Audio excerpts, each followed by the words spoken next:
My name is Michael Rhodes, and I'm going to be talking this time about beliefs. I notice on my Facebook, everybody has their beliefs. I believe this, I believe that. Where do you get this from? What reference did you get for that? I don't believe you, I do believe you. What are beliefs exactly? Have you ever considered this? If you believe something, as far as I'm concerned, you've attached yourself.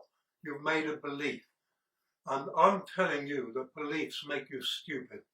You grab hold of something, I believe this, and so it becomes an attachment. Or I don't believe this, so it's rejected. We don't have to go through attaching or rejecting on everything that comes along, on what we're told or what we read. There is a way to read something or be told something with an openness.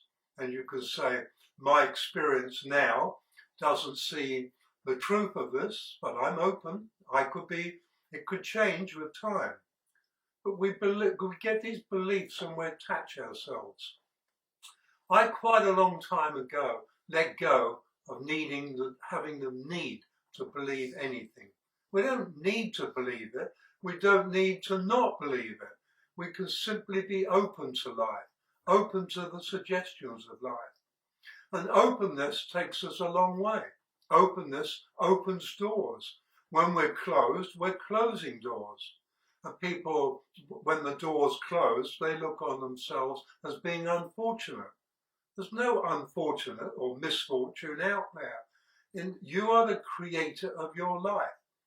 And everything you don't believe closes doors around you, and that all it does is focus on what you do believe. And so your world gets smaller to accommodate your belief, because you're the creator of your world, of your life, and the way you live it. And that's not a good idea. It's definitely not a good idea. A lot of people, for instance, are saying, I believe that vaccination is a good thing. That's fine, a good thing. But when you start to say, I believe it, then you're definitely going to end up with a vaccination, and you're going to create an enclave of people around you who support your belief. And there'll be people who say, I don't believe in vaccinations, I don't want a vaccination, and you will have an enclave of people around you who don't want the vaccinations and don't believe in it.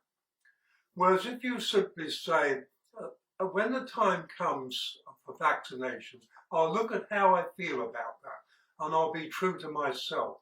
Then you're not rejecting or accepting, you're not closing doors, and you're allowing doors to open around you.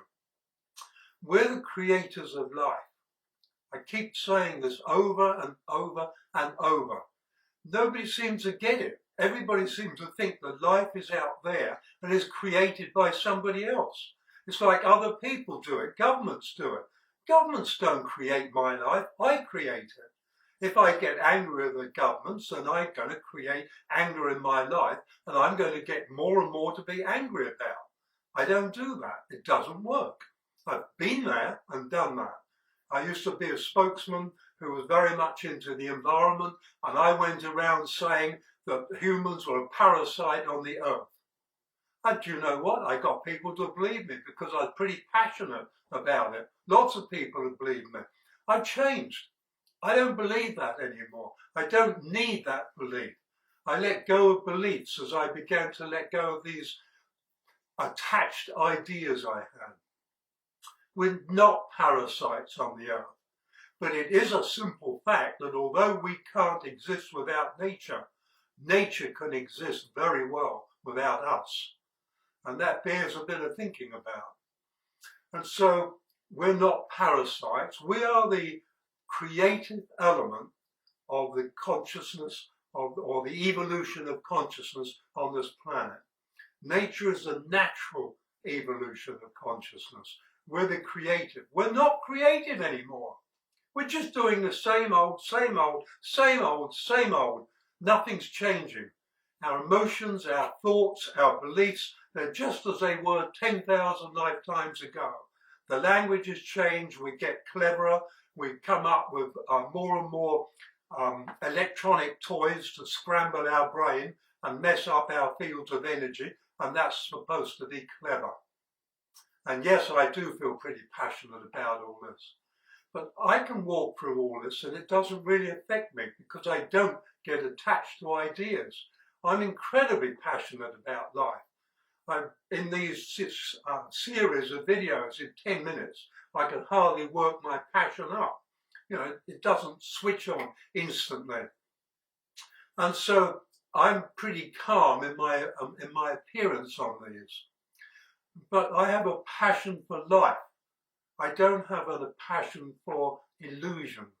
I don't have a passion for electronic toys. I don't have a passion for anything other than life and how to live it.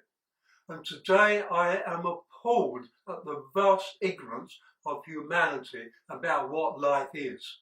We're clever, very clever, but clever seems to hold hands with stupid. We've become intellectually brilliant, but we've lost our intelligence. Intelligence does not pollute the oceans. It doesn't pollute the air that we breathe. It doesn't take away all the lungs of the planet. Intelligence doesn't do those things. It doesn't mean that we now have to buy all our water because we can't any longer drink from the rivers. Intelligence doesn't do that.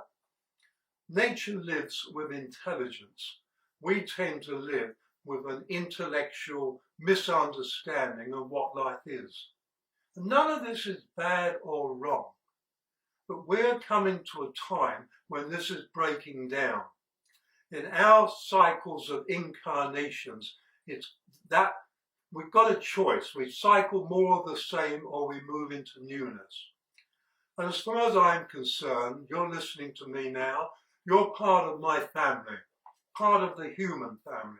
I'm part of your family. And I know it sounds crazy, but I care about you. I don't have to know you. You're a human being.